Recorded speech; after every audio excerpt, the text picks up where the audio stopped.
सबको राइट्स मिले, जिसकी जितनी संख्या भारी उसकी उतनी हिस्सेदारी। भारत बंद का आह्वान किया था, असर नहीं दिखाई दे रहा। ऐसे असर है भारत बंद का है, पूरा जो भी है हम देख रहे हैं, क्योंकि सब जो है कि मनोवादी प्रवृत्ति के लोग हैं, क्योंकि हम उद्योगपति नहीं है, क्योंकि हमारी दुकानें नहीं है। दुकानें किन की हैं? जो मनोवादी लोग हैं और वो उसी सोच के लोग हैं, और लेकिन वो हमारा साथ कैसे देंगे? जो हमारे साथी है उन्होंने दुकानें बंद की हैं और पूर्ण भारत का जो है कि वो समर्थन कर रहे हैं। तो क्या लगता है कि इस प्रकार से क्या आवाज जा पाएगी केंद्र सरकार में? देखिए, आज पूरे भारत देश के अंदर जो है कि आंदोलन है और पूरा भारत देश के अंदर भारत बंद का ऐलान है, और उसके अंदर जो है कि हमने अपनी आवाज़ को बुलंद करना है। ये राइट्स है, ये हमारे संविधान के अंदर नियत है।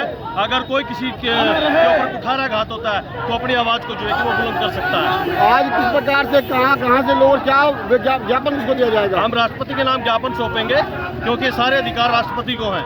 जी, तो क्या लगता है ये जो भाजपा ने जो काम किया है तो उसको क्या करना चाहेंगे आप? देखिए, आपके सामने पहले नॉन जाट का खेल खेलने का काम किया है, जाट और बैकवर्ड को लड़ाने का काम किया है। भारतीय जनता पार्टी का ये करैक्टर है, ये आपस में लड़वाती है और अपना मुंह सीधा करती है। अब जो है कि इन्होंने ऐसी समाज के अंदर फूट डालने का काम किया है, और ऐसी समाज की 1362 जातियां हैं। 1362 जातियों का जो राइट्स बनता है, जिसकी जितनी संख्या है उस जनसंख्या के आधार पर जो है कि रिजर्वेशन हो, और दूसरा रिजर्वेशन से छेड़खानी करने का किसी को भी कोई अधिकार नहीं है। ये भीख नहीं है, ये पूना पैक्ट 1935 का है, उसके आधार पर जो है कि संविधान के अंदर जो है कि ये हमारा अधिकार है। क्रीमी लेयर का मतलब क्या है? क्रीमी लेयर के अंदर जो है कि जो व्यक्ति फॉरवर्ड हो चुका है, और भारतीय जनता पार्टी ने जो है कि एक ऐसी नीति खेलने का काम किया है, जो व्यक्ति फॉरवर्ड हो चुका है उसको क्रीमी लेयर के दायरे के अंदर लेकर के आए हैं। क्या मान लें, यहाँ का मुख्यमंत्री क्रीमी लेयर के दायरे में नहीं है, उसको भी मुख्यमंत्री पद से हटा देना चाहिए। तो दोस्तों, देखते हैं कि तमाम बातें जी हम सब क्या कहेंगे।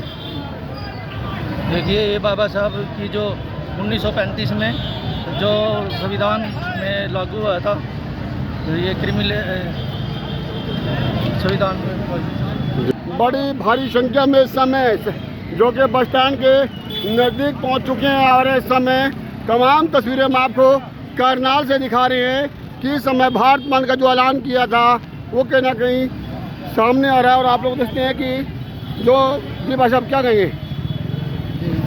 सभी को जय हिंद, जय भारत, और आपके न्यूज़ चैनल का मैं स्वागत धन्यवाद करता हूँ अपने इस रोष प्रदर्शन में। देखिए, ये जो फूट डालो राजनीति का जो खेला है, खेल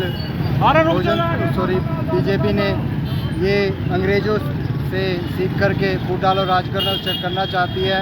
गरीब समाज को जो इन्होंने बंटवारा किया है, इसका हम रोष प्रदर्शन आज व्यक्त कर रहे हैं, व्यक्त कर रहे हैं। और राष्ट्रपति जी को, महामहिम राष्ट्रपति जी को हम ज्ञापन के थ्रू अपना रोष प्रदर्शन जो है दर्ज करने जा रहे हैं। सेक्टर 12 में हम पहुंचेंगे। शांतिप्रिय ढंग से ये चल रहा है, संविधान के दायरे में रह करके बहुजन समाज पार्टी के बैनर तले, और तमाम जो छोटे बड़े दल बहुजन समाज के हैं, सभी के मिलजोल से ये रोष प्रदर्शन आज सफल रहेगा, और हमारा रोष भारी संख्या।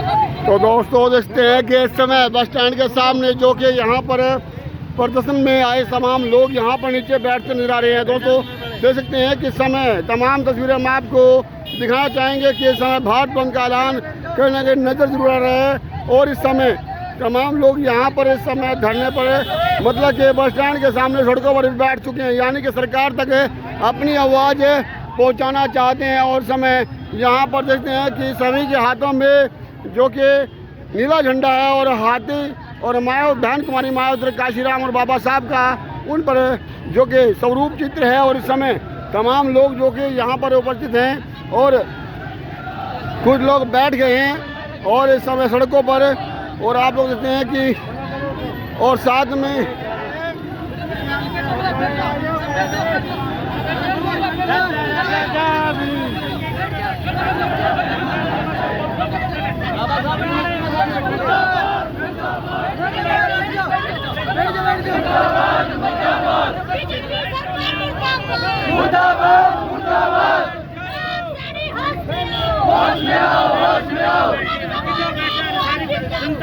जिंदाबाद जिंदाबाद जिंदाबाद जिंदाबाद जिंदाबाद जिंदाबाद जिंदाबाद जिंदाबाद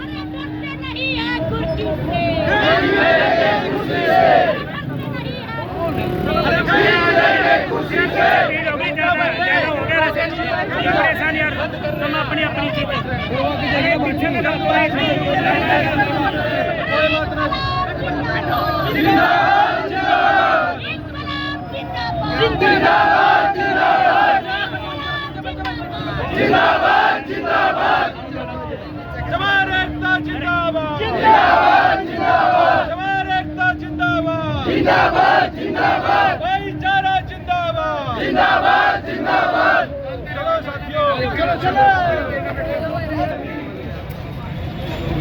तो दोस्तों देखते हैं कि इस समय लगातार कहीं ना कहीं इस समय बड़ी भारी संख्या में जो भारत बंद के ऐलान को सख्त करते नजर आ रहे हैं। और इस समय मेरे साथ जुड़ चुके सर से जानना चाहेंगे, सर क्या कहना चाहेंगे आज के आज का जो बंद है ये रोष है, क्योंकि सुप्रीम कोर्ट में जो जज और जितने भी होते हैं वकील, वो संविधान के पढ़ के उसके अंतर्गत फैसले देते हैं।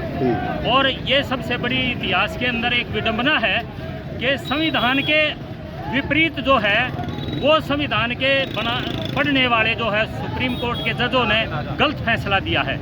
क्योंकि सुप्रीम कोर्ट ने ये जो आरक्षण में आरक्षण का प्रावधान है, इसमें जातियों का विभाजन है, वो राष्ट्रपति की शक्ति है और वो संसद की शक्तियां हैं। और जो सुप्रीम कोर्ट के जो जजेज हैं माननीय, उन्होंने जो है इसकी तरफ ध्यान न देके और उनके अधिकारों का हनन किया, संविधान की अपमान किया है। इसलिए हमारा ये है कि ये जो आरक्षण के मुद्दे पे आरक्षण में आरक्षण का विधान है, क्रीमी लेयर, इसको खत्म किया जाए। अगर क्रीमी लेयर करनी है तो संविधान का प्रावधान जो है जज की नियुक्तियों में किया जाए, वहाँ पे एक बोर्ड बना जाए और जज जो है सुप्रीम कोर्ट के अन्य जजों की भर्ती जो है वो उसमें आरक्षण हो सबका। हमारी ये डिमांड है और इस फैसले को रद्द किया जाए सरकार के द्वारा और 9वीं अनुसूची में डाला जाए ताकि इस पर छेड़छाड़ ना करें। अब बाबा साहब सबसे विद्वान लोग थे और उन्होंने इस जाति वर्ग की बजाय एक समूह की बात की, शेड्यूल्ड कास्ट की बात की। धारा 15(4) और 16(4) में शेड्यूल्ड कास्ट और शेड्यूल्ड ट्राइब्स के लिए वो जो है क्रीमी लेयर को बंद किया, बैन कर दिया कि कोई भी इस पर नहीं लगेंगे। और पीछे जो 5 जजेज का फैसला आया उसमें भी ये बात स्पष्ट आई और उन्होंने संविधान के अंतर्गत ही ये फैसला दिया था कि आरक्षण के अंदर आरक्षण का कोई प्रावधान नहीं होगा। ऐसा संविधान नहीं बोलता। ऐसा संविधान के जो सभा थी उन्होंने भी इस चीज़ को नेगलेक्ट किया कि इस संविधान के अंदर जो आरक्षण दिया गया है वो जाति के आधार पर न दे के एक समूह के आधार पर दिया है, छुआछूत के आधार पर दिया है। जब तक इस देश में छुआछूत रहेगी, जब तक अस्पृश्यता रहेगी, जब तक भेद होगा, सामाजिक न्याय नहीं मिलेगा, शैक्षणिक न्याय नहीं मिलेगा, जब तक ये आरक्षण एज इट इज संविधान के अंतर्गत रहना चाहिए। हमारी यही डिमांड है। और इस जो आरक्षण के उसमें जो वो दिया है इसको हमारे भाईचारे को पाड़ने के लिए किया है, तो इसको है ना वापस लिया जाए और संसद जो है ना इस पे कानून बना के 9वीं अनुसूची में इसमें डाले। हमारी यही डिमांड है। धन्यवाद दोस्तों, मैं नारसिंह राठी आप लोगों से विनती करूँगा कि वीडियो को लगातार शेयर करिएगा और जेएस न्यूज़ जागरूक रहने के माध्यम से आप लोग दे रहे तमाम तस्वीरें करनाल से दिखा रहे हैं।